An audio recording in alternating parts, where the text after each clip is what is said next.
ವಂಚನೆ ಸಂತ್ರಸ್ತರ ಠೇವಣಿದಾರರ ಪ್ರತಿಭಟನೆ. ವಂಚನೆ ಸಂತ್ರಸ್ತ ಠೇವಣಿದಾರರು ನ್ಯಾಯಕ್ಕಾಗಿ ಆಗ್ರಹಿಸಿ ಪ್ರತಿಭಟನೆ ನಡೆಸಿದರು.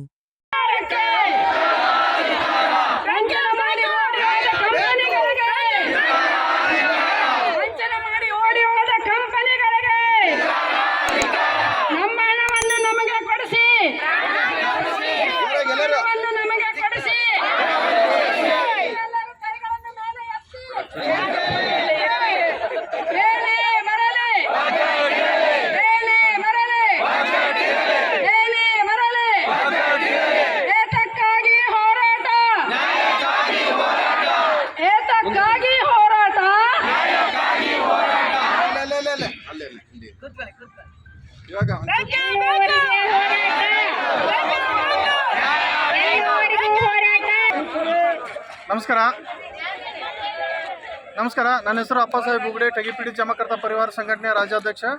ನಾವಿಲ್ಲಿ ಇವತ್ತು ಫ್ರೀಡಂ ಪಾರ್ಕಲ್ಲಿ ಸತ್ಯಾಗ್ರಹ ಮಾಡ್ತಾ ಇದ್ದೀವಿ. ಅದು ಬೆಂಗಳೂರು ನಗರ ಜಿಲ್ಲೆ ಜನರು ಮಾತ್ರ. ಇಲ್ಲಿ ಸಮಸ್ಯೆ ಏನಪ್ಪ ಅಂತಂದರೆ, ಇದೇ ಥರ ಬೆಂಗಳೂರು ಜಿಲ್ಲೆಯಲ್ಲಿ ಯಾವ ಥರ ಆಗ್ತದೆ, 1ನೇ ತಾರೀಕು ಸೆಪ್ಟೆಂಬರ್ 1ನೇ ತಾರೀಕಿಂದ ನಾವು ಇಡೀ ಕರ್ನಾಟಕದಾದ್ಯಂತ ದೇಶಾದ್ಯಂತ ಸತ್ಯಾಗ್ರಹ ಮಾಡ್ತಾನೆ ಇದ್ದೀವಿ. ಕಾರಣ ಇಲ್ಲಿ ಕೆಲವೊಂದು ಕಂಪನಿಗಳು ಬಂದು, ಅಂದರೆ 185 ಕಂಪನಿಗಳು ಕರ್ನಾಟಕದಲ್ಲಿ ದುಡ್ಡು ಹಾಕೊಂಡು ಹೋಗಿದ್ದಾವೆ ಜನರಿಂದ.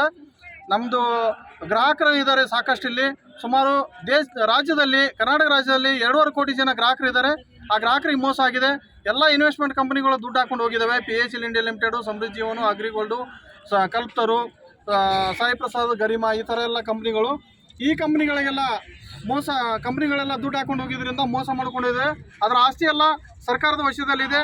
ಸರ್ಕಾರ ಬಡ್ಸಟ್ ಕಾನೂನು ಕೂಡಲೇ ಜಾರಿಗೆ ತಂದು ಕೂಡಲೇ ನಮ್ಮ ಹಣನ ಹಿಂತಿರುಗಿಸ್ಬೇಕಂತೇಳಿ ನಾವು ಈಗಾಗಲೇ ಸತ್ಯಾಗ್ರಹ ಮಾಡ್ತಾ ಇದ್ದೀವಿ.